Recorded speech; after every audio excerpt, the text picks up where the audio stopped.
Hi everyone, it's Sal Jade in Tarot Mastery, and I'm coming here live today to help you guys with some questions around anything that you've got to ask around your tarot course, like what you're working through now with Tarot Card Success, any challenges that you might be experiencing that are coming up for you. I'm here live today to help support you and to help answer any questions that you've got. So this is going to be running for roughly about 30 minutes, and it will be recorded and it will be in your Tarot Mastery group, so you can go back and find it. You might just need to scroll through. I will also be sending it out in an educational announcement through your course. So it will come through as an educational announcement. So if you're not on Facebook much, or you get a bit confused about how to find this, if you only get to pop in for a couple of minutes and you'd like to watch the full event, then you can just look out for that. I'll be sending that in the next 48 hours through your Udemy. That'll come through as a Udemy educational announcement. So that'll come through there. And I've got Lawyer with me and some others. Jump on and say hello if you're here. I'd love to know who's joining me today as we kick off. And before we do, I've got a couple of questions that people have already pre-asked that couldn't join us live. So I'm going to go into that. But before I do, as always, I just want to give so much love to the people who are in this group, the people who have purchased the course, and the incredible reviews and positive feedback and support that I've received over the years from so many of you who have really supported this course. And I'm really, really grateful. So thank you for that. And thank you for those members of this group who are in there contributing, offering to exchange readings, and really treating the group like a fantastic study resource to build up your confidence. I've had so many of my students over the years that have started here in Tarot Mastery and gone off to be professionals, and they've said that, you know, a huge part of their confidence came from exchanging readings in the group. So if you're not doing that already, please be getting in there and offering to exchange readings. It's a fantastic way to get really confident. So, hi Shakti, what a beautiful name. I've just spent a whole week at a retreat doing lots of Shakti meditations. Welcome. So I'm going to kick off with a couple of questions that have been asked before today, that people have popped in the group and that they've asked that I address live here today. And if you've got any questions, please by all means pop them in. And you're coming, love, from India. Oh, it's your Independence Day. Happy Independence Day. Namaste. I hope you're having lots of celebrations and fun over there. I know it's about 6 a.m. in the morning, so I assume you might be a bit tired, but happy Independence Day, Shakti. So let's get started. I'm going to start. No other questions have popped up so far, so I'll just start with the questions that people have already asked. So Mary Coach has asked a question that I'm sure probably nearly everyone in this group, especially if you've started out as a beginner, has this problem with. So I'm hoping that it's going to help lots and lots of people. Hi, Adriana. And that is, how do you deal with the situation when you feel like you're pretty confident reading for yourself, you feel like you understand the cards, but when it comes to reading in front of a client, you freeze and suddenly, you know, nothing's coming to you, and you panic and you freak out a bit. So I've got a few different solutions. First of all, please let you know and assure you, Mary, that this happens to everybody. Like, even seasoned psychics sometimes have this experience. I go into this quite a bit in my Psychic Readings Intermediate course, the one that's on Udemy that I released last year, and I talk about how you can manage, you know, the fact that psychics do go through ups and downs with their journey, and sometimes it can be like you draw cards and nothing's coming in. In the case that you're talking about, if you're having a bit of that, I guess what I call beginner's freeze, then there are some great solutions and things that you can do, and things that I've done over the years that have helped me.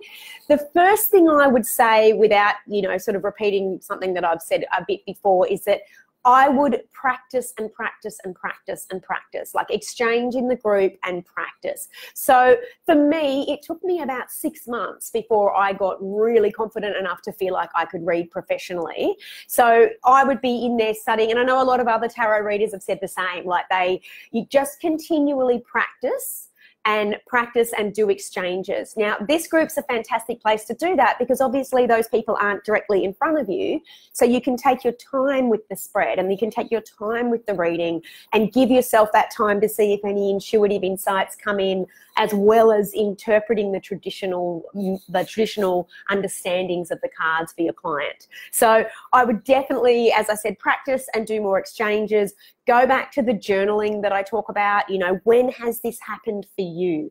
Try to do that with every single card. And I know you might go, that's going to take forever, but the tarot it's an amazing divination tool if you're willing to put in a lot of time to study it.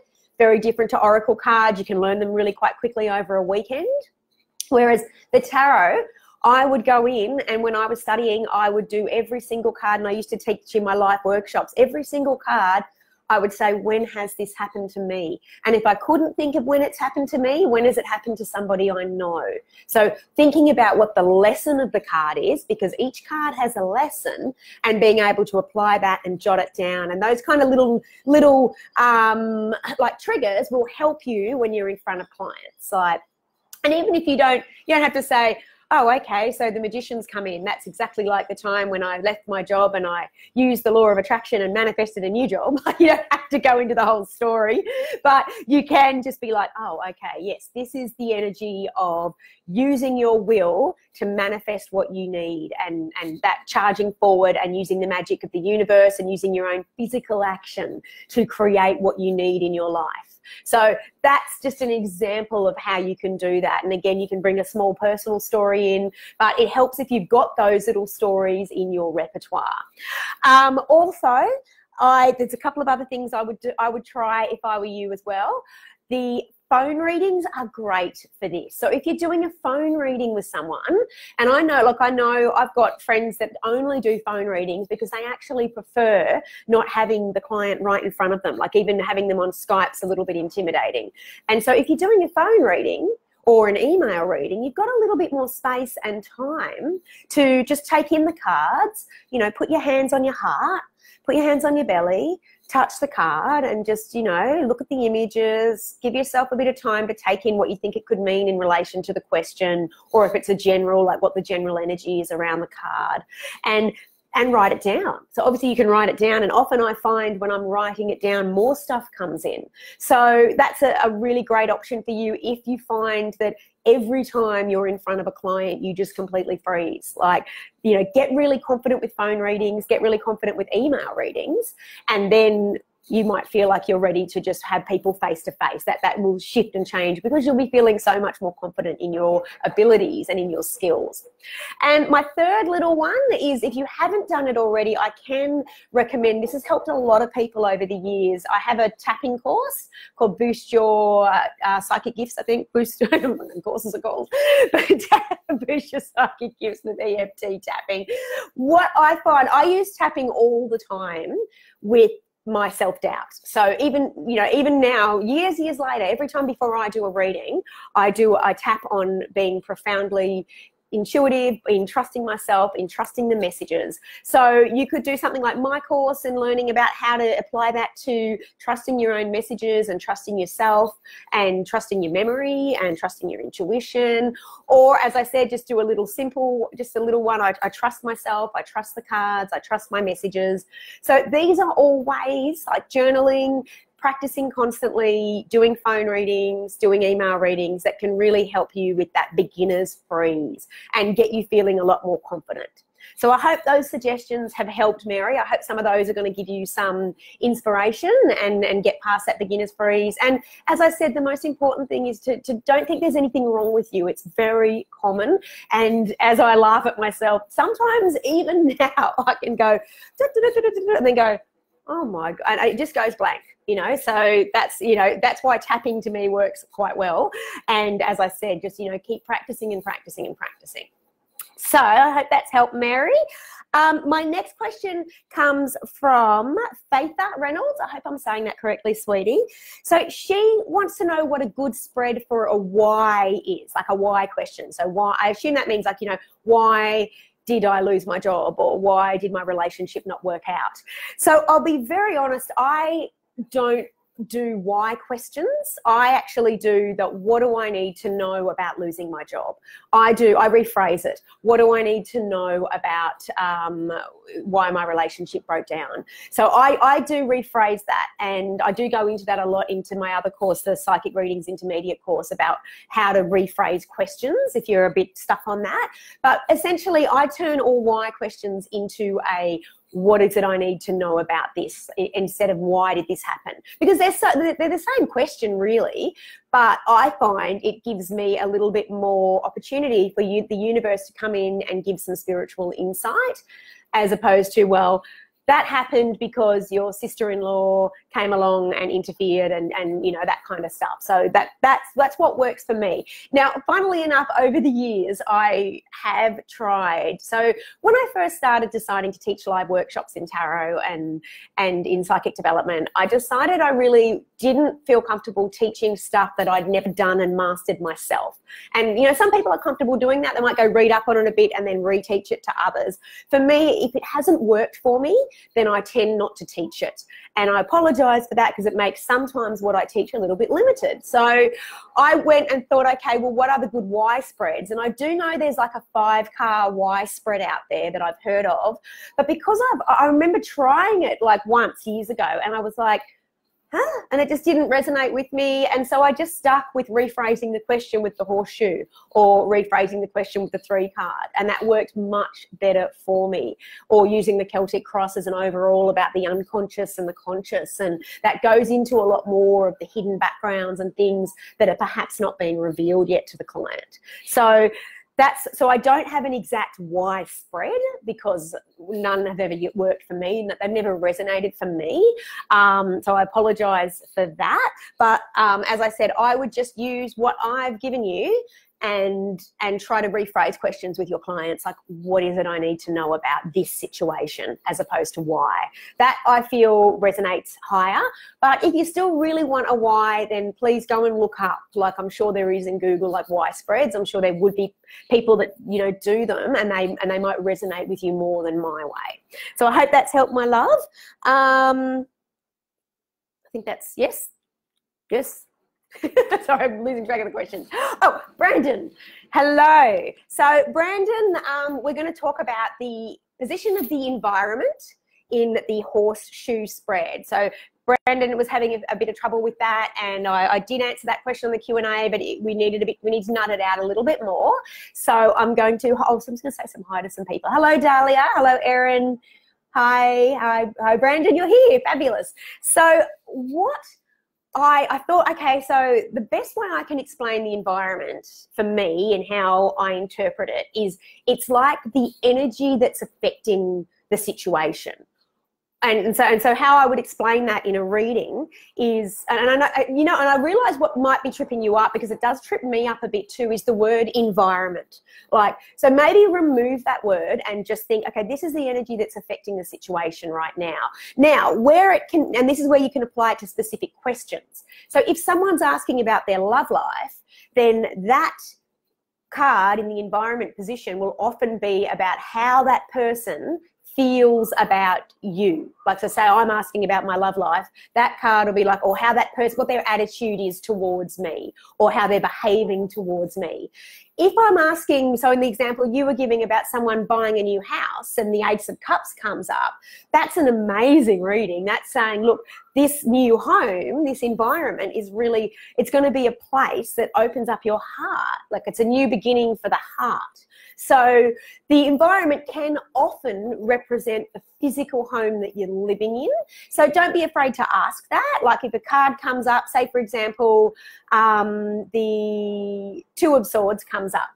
You know, so for example, you know, it could be like there's lots of indecision with housemates or people in the house, or even indecision around the person that owns the house. They might be selling it, you know, something like that. Or if it comes out around a person, like say you're asking a question about a person and you get the Two of Swords, you can go, okay, you know, this person's in a lot of indecision right now. They don't know what they want to do. If it's around the job, if someone's saying, what do I need to know about my career? You could say, you know, whoever's in charge right now, or, you know, someone important who's affecting the outcome of the situation. So if you think of the environment like that, there's someone who's participating in the energy of what's around you. That person is going through a lot of indecision. I think another example you gave me was strength. So if you get strength in the environment situation, I'd actually take that as a sign that there are people around this person who can really give them the strength that they need to get through this. Like they might need to reach out for some additional help and that there's strength out there for them. So I'm hoping that's made a little bit more sense around thinking, just think of it as the energy that's affecting the person, apply it to the specific question. So if it's a relationship, it's usually going to be the person they're asking about, or, you know, anyone. If they're single, it could be, you know, the people that are coming in. If it's, or people that are interfering. I mean, you know, say it was a girl and she's heterosexual and she's asking about, she's single, when am I going to meet someone? And she gets a Queen of Swords coming in. It might be that she's got someone who's interfering with her ability to go through with this. So it might be a mother, it might be a boss, or who's working her too hard. Don't be afraid to ask those questions. Don't be afraid to nut it out, because it's an important card, but it's not a prophetic card. So keep that in mind. It's just more important for helping your client to understand what might be affecting what's going on for them right now. So actually, ironically, you know, the why question. It's a little bit more like why this is going on, because this is what's going on in the environment. And okay, so the second question, so I hope that's making sense. If it doesn't, just jot down and I will keep going. Brandon, oh, I love that. Really helps. Wonderful. Thank you, Brandon. So Brandon's second question was around hopes and fears. So again, I'll rephrase this. And you know, Brandon, I'm so excited that you helped me bring this up, because it made me remember that actually there are certain terms in the positions of the tarot that I go, nah, that I go, I don't really like that term, and I kind of have remade them in my own mind. But when I teach them, I try to keep them as simple as possible, because they probably don't, you know, translate as well as the way my brain translates them. So hopes and fears, consider that as the energy that the person's holding. So not other people are holding, but the person's holding, person you're reading for, that will impact upon the outcome. So say for example, they're asking about finding a new job, or, you know, what do I need to know about my career? And they pull the Tower as the hopes or fears, then you could straight away say, look, what's blocking this, or what's going to be a problem, is that you fear that things are going to fall apart again. So maybe something in the past has happened, you've been very traumatized, and you've had the carpet ripped out from under you. You feel like you're not grounded, you're not stable, and this mindset could be affecting the outcome. It's not it's not the end of the world. It doesn't mean bad things are necessarily going to happen. Again, it's not a prophetic card, but it's a let's work on this. Let's look at the mindset. Let's look at healing where this has come from, where your deep fears that things are going to all crash out and you're going to be feeling like the rug's going to get pulled under you. Let's go in and look at that a bit further, and maybe they could think about getting a bit of healing if there's some past trauma there. And say in that position they got the Star, then again you could say, well, it's your ability to keep the faith and your ability to stay positive that's going to see you through this. So if there are any obstacles, so it's, say for example with hopes and fears, it's a great card to say, if you go off, and I can see that things are going to go quite smoothly here, but if there are any obstacles, it's going to be your faith that keeps you there. And so that helps, and that's why often with the Celtic Cross, people will read the hopes and fears first, because they want to know, the reader wants to know straight away, like, okay, what's your mindset? You know, what is your mindset that could be blocking or interfering with a positive outcome? And so I'm hoping that's helping, Brandon, if that makes it a bit, that's helped a bit more in understanding. So I know you said you wanted to make it a bit more robust. So think of that card as the mindset card. What is their mindset? So and obviously if it's positive, then you're like, you know, your positive mindset, if it's the Sun, for example, then, you know, your positive mindset around this is going to really help with this. If it's the Two of Swords, then it's like, look, your inability to make a decision right now, or feeling like you're constantly in the crossroads, could impact upon this. You know, you don't need to worry, as I said, it's because it's not a prophetic card. You just need to be conscious that your worries and fears could be blocking your process and could be blocking, you know, some good coming into your life. So I'm hoping that's helped, Christina, Shakti. Okay, I think that's the questions that I got asked. Oh, Anita. Anita asked about wording questions and how to word, that she struggles a little bit with wording questions. So I'll briefly cover how I do that. I mean, again, I just ask, you know, what is it I need to know? And obviously if I'm asking, so say my client's called Stella, I'm like, okay, what does Stella need to know about her career? What does Stella need to know about, and I often say over the next 12 months, or what does Stella need to know about finding a new relationship? And I get her, when she's shuffling, to ask that question aloud. What is it I need to know about a new relationship? Or what is it I need to know about my current relationship? Or whatever her question is. And as I said, I do go into how to word questions if you want to get more advanced about it. I do go into that in my Psychic Readings Intermediate course on Udemy. That goes into, I have a whole section about rewording questions and when questions and divine timing questions and how to phrase questions and some practice activities for that. But that's how I would word it, just to keep it simple for you. Just what does this person need to know about this situation, and then see what comes through. Brandon, this also helps so much. You're grateful. Oh, pleasure. Yay, building up the motivation. I love it. Awesome. Okay, so I hope that's helped you too, Anita. I hope that's helping understand just what is it I need to know. That's how I word them, because I know questions can be complicated. People can come, and please, please, please, please tell your clients to stick to one question. And when they're shuffling the cards, and that gets back to accuracy actually, so I'll readdress Mary's question. Oh, sorry, not Mary's, it was Faith's question about accuracy, which I will talk about in a minute. When you are shuffling the cards, really make sure the client is saying that question aloud, like, so that you know that they're focused on that question, and they're less likely to be thinking about how they've got to walk the dog this afternoon and pick up their laundry, or you know, maybe I should be asking about this and that's not as important, and I'm paying for this reading, maybe I should ask this and this and this, and you know, is it worth the money to just ask for one reading? Like, human beings are mad creatures, myself included. So many 60,000 thoughts can be going in our head at a time during a reading. So get your clients to say, what is it I need to know about the thing they most want to know, and try to just deal with that one question. And that can help a lot. Anita's second question, which is probably the most common problem we all have as tarot readers, and that is the beloved court cards. So part of being a tarot reader is learning to love the court cards and not want to throw them against the wall and tear them up. Because most people, especially when they're starting, when the courts come in, go, ah, God. So the best way I can explain the court cards is to think of them as, I mean, what I teach my advanced students in the 10-week advanced program, I teach them to just start off simple. Like, when you're learning, get rid of all the court cards in the beginning and get really confident at everything else. Then if you're struggling with the court cards, if you love the court cards, and leave it all in there. But when you are finding that you're struggling and you're hitting a brick wall with them, take them out. Practice a while without them. The world's not going to end if the court cards aren't in there. There are some decks that don't even have them in, so it's okay. You know, like, take them out, have a play with them, and start to get confident just reading all the other cards, so all the other minor arcana cards and all the major arcana. Start getting confident in that department, and have that as your space to build up your confidence, so that all the other cards you feel like you're nailing.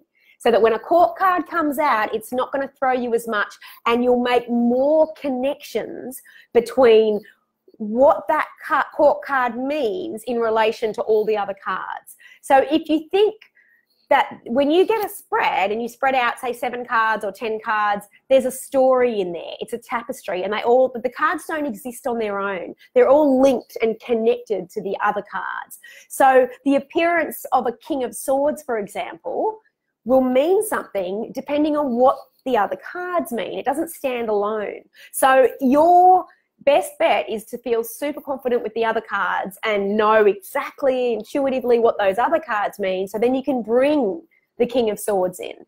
And, you know, you can use my system.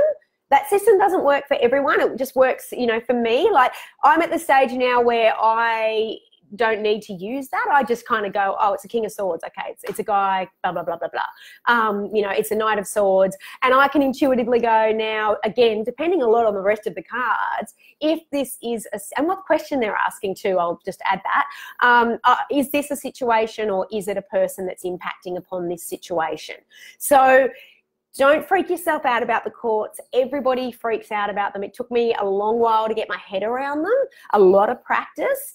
And then, so my second suggestion is straight away, you can just, what I did with my 10-week advanced tarot students is I got them to program their cards. So what I mean by that is just say, okay, I'm just going to, for the next month, every time I give a reading, then the king will always represent a man. And a man who has these qualities, and the queen will always represent a woman who has these qualities, and the knight will always represent an immature person who hasn't come into their own, or it will always represent a situation. So that way, or it will always represent me in the situation.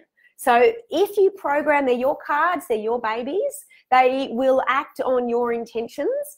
And, you know, as you probably know, every reader flies through this very differently. Some people pull a card out at the beginning of each reading and say that's the theme. Some have a signifier. They signify what that star sign is and they ask you what that your star sign is and pull out a card. So whatever feels that resonates with you with the courts, don't be afraid to experiment. Like, there really is no right and wrong, just as long as you're not harming anyone. Just, you know, for me, just experiment to what you intuitively go, oh, that's resonating now. Now I'm feeling that, and try that. Because, yeah, you certainly don't want to get bogged down with, you know, drawing 50 extra cards for the courts. Now, and the easiest readings that court cards show up in are obviously love readings, because, you know, if a court card shows up, it's obviously a person that's going to be impacting upon the situation. So I always take pretty much most love readings to be a person in that way. So I'm hoping that's helped you, Anita. I hope that's helped a lot. And somebody asked also a little bit about accuracy, and I think that was Faither as well. So accuracy, again, I'm probably going to reiterate, continue to practice. Like, that's really how your accuracy gets informed. The lovely Brittany Williams, sorry, the lovely Brittany Williams made a comment earlier, which I just went, yay. Someone had written something about reading and the accuracy, and she had written something that she said, you know, remember, tarot is not about fortune telling. And for you, set yourself that mindset up. I know you might fear that people are going to come to you and they're going to go, okay, I want to, you know, the fortune. But if you can see tarot as a divination tool that heals, a divination tool that can help people with guidance, as opposed to predicting the future as much. I mean, obviously future readings come in, but if people are only coming to see you to predict the future, there's a dangerous thing that gets set up around that, because, you know, the future is not always set in stone. Things come in and shift and change. Our free will shift and changes. So what I do, and part of what I've done in the last 10 years as a professional reader, is I spend quite a bit of time going into nurturing myself and my self-belief, and also the kind of clients I want to come to me. So I spend a lot of time clearing myself and energetically attracting clients that I can help and that I can heal, and that are going to really want my gifts. So what my gifts are, that the universe, that God, that my angels have given me, that my gifts will help them in this moment now. And so if you can develop that mindset about your accuracy, and you know, don't be so fussed if, you know, you don't precisely get everything right. All readers, even seasoned readers, cannot always get everything right. And so just be relaxed and go, okay, what do the cards want to share with this person? And, you know, what is it Spirit needs this person to know right now, as opposed to, oh my goodness, I've got to get everything right. I've got to nail it down to what their ex-boyfriend was called, and, you know, where they're going to meet their next boyfriend, and, you know, what house they're going to move into and what month it's going to be. Let go of all that and just see yourself as someone who's offering incredible guidance and help and assistance to people who need you. And if you work on that, that will really help overcome the fears of accuracy. And the other big sort of, as I said, the sort of obvious one is the way I improved my accuracy was I just practiced all the time. Like I would choose it every day. I'd choose a different card. I'd sit there at the beginning and I'd go, okay, this is my card for the day. I wouldn't do predictive readings like, you know, what do I need to know about, you know, something I needed an outcome to, more like how will today unfold? I'd keep that card with me, and then at the end of the day, I'd reflect on it and I'd jot down how it connected. And I built my connection with the card like that. This will not only improve your memory and understanding of the card, and all the cards, but it will also give a much stronger connection in your heart and in your own soul journey with your tarot cards. So I can suggest that as well as obviously journaling, constantly linking your own experiences with the tarot. And as I said, just trying to not fear and do meditations and mantras of attracting people into your life that are going to give you, you know, that are going to be really, really excited and happy by what it is you've got to offer. So that's one way I do it. And I do that in meditations. I do that in all these little ways just to keep myself in as a shiny divine light as possible. And that way my energy, I won't be attracting as many people that are after those kind of fortune telling things. And I was just going to make one other additional, for those, suggestion for those of you who are wanting to be professionals or already professionals, something I can suggest. I go into this a lot in my tarot business course, but what I suggest is that you make sure on your website and in your, like, any marketing that you do, that make sure that you mention that, you know, it's spiritual guidance. And, you know, like, make a subtle, we don't have to write it in big angry letters, but, you know, make a subtle reference to, you know, come along for spiritual guidance on this situation, as opposed to, I can tell your fortune. You know, be careful about that, because people are very attracted. It's a very easy way to get a lot of people to come to you. You know, I can tell your fortune. But if I were you, I would avoid anything using that word. I would instead go, you know, guidance to help you take your next step forward. You know, guidance to help you heal or move forward, or anything around that is going to attract the kind of people that are really willing to change. Because that's, if you think about the tarot it was never meant for fortune telling on that level. Like, it's looking at insights and being able to understand your own journey and where you're at in your journey and what you need to get to where you need to go. So if you think of it, and really all psychic readings, even oracle cards, channeling, all of it is really at the crux. That's what psychic readings are best at serving. You know, being able to download a whole lot of amazing futuristic information, it's an incredible gift. And I take my hat off to people who spot on, get it right all the time. But, you know, because we change. So, you know, our evolution, our energy changes, other people around us change, and what we want and what we need in life changes. So I know over the years I've had clients that have come to me around fertility and pregnancy, and then they, you know, 3 or 4 years later, they've actually decided they didn't really feel like they wanted to have a baby at this time. So just be aware of that. People's will can change stuff. So I'm going to look at the questions now, and sorry if I'm peering in too close. Let's have a look. Shakti, I recently came across a spread for yes/no questions that uses the Wheel of Fortune with 7 other cards placed in 4 pairs. It's not in the course. Sorry, darling. I don't know that spread. I only know the spreads that are in the course. That one's not there. Yes/no questions that uses the Wheel of Fortune with 7 other cards placed in 4 pairs. I haven't seen that. Sorry. You might want to post it in the group. Sorry, my mala. I bought this mala in Bali that I am loving, but it keeps getting caught. It's a homemade, beautiful rose quartz, strawberry quartz mala, but it keeps getting caught in the table. That's why I keep looking like I'm getting stuck. So, okay, clear yes/no questions. I would go in, I generally don't like yes/no questions, which is why I don't do those spreads. I always do the what is it I need to know about this. Something else you could do is what's for my best and highest good, or is it for my best and highest good to make this decision? The reason the yes/no questions for me aren't great is because they take your power away. So you're saying that I'm going to leave it up to fate instead of maybe what is it I can do to influence this decision? Like what steps do I need to take? So say, for example, you're trying, you know, you want to know if you're going to get into a university and you've applied to a university. Now say someone pulls yes/no for you and they get an A, say they get no, and you're like, oh, I really thought I had a good chance, and and then you get heartbroken, your vibe comes down, that kind of thing.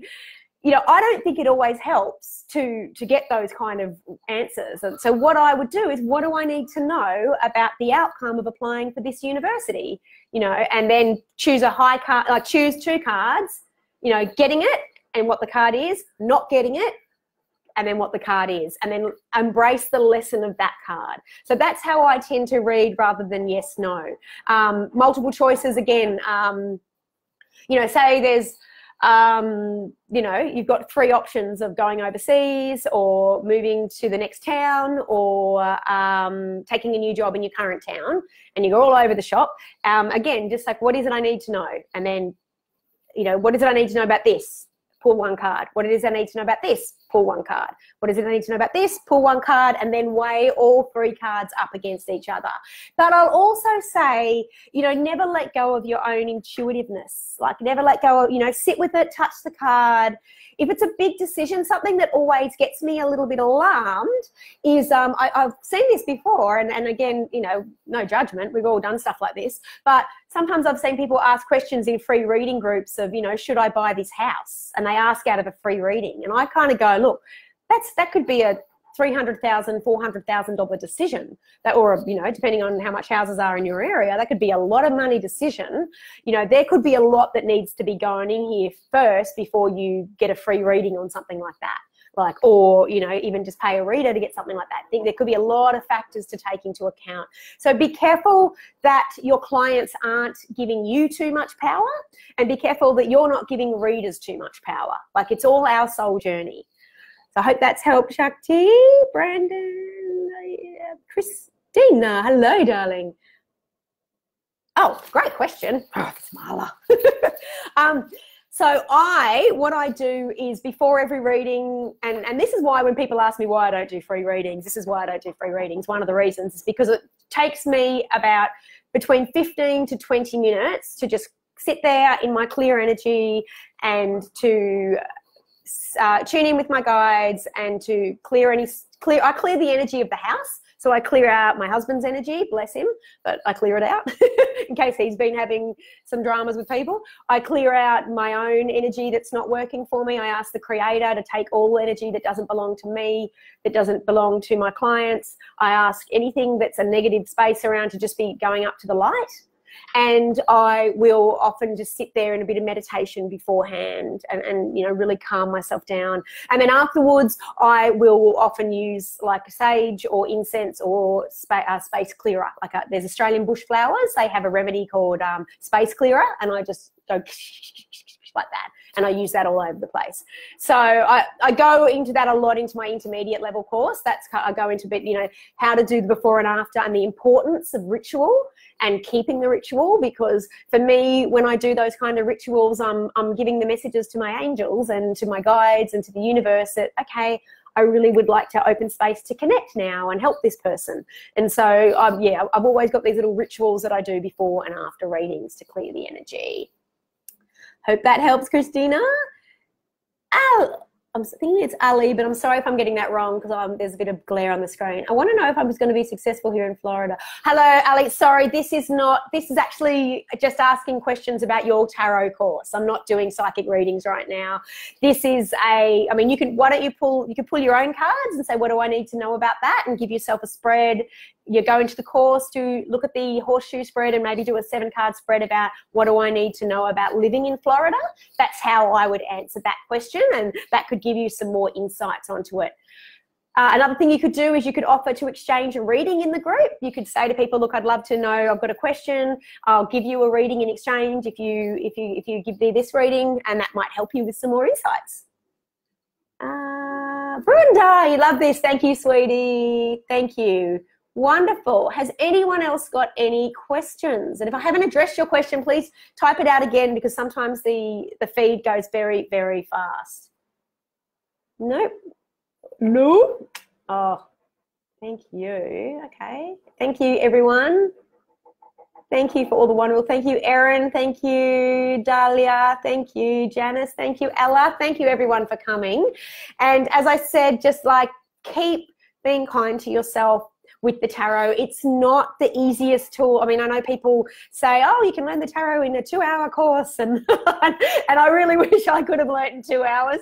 But yeah, it's an ongoing process. Be gentle and kind to yourself throughout the process. Be patient. It's the most, for me, phenomenally powerful tool to understand your soul journey and to understand the soul journey of someone you're reading for. So do take your time getting familiar with it. Do take your time journaling. I know we live in a society where we want to get skills really fast, but I do suggest taking a little bit of time with your beautiful tarot practice. And again, you know, if you need anything, post it in the Q&A board, or, you know, post a question here, and I'm here. And thank you so much again for joining me. And as I said earlier, if you've popped in late and you've missed some of this, I will be sending this out.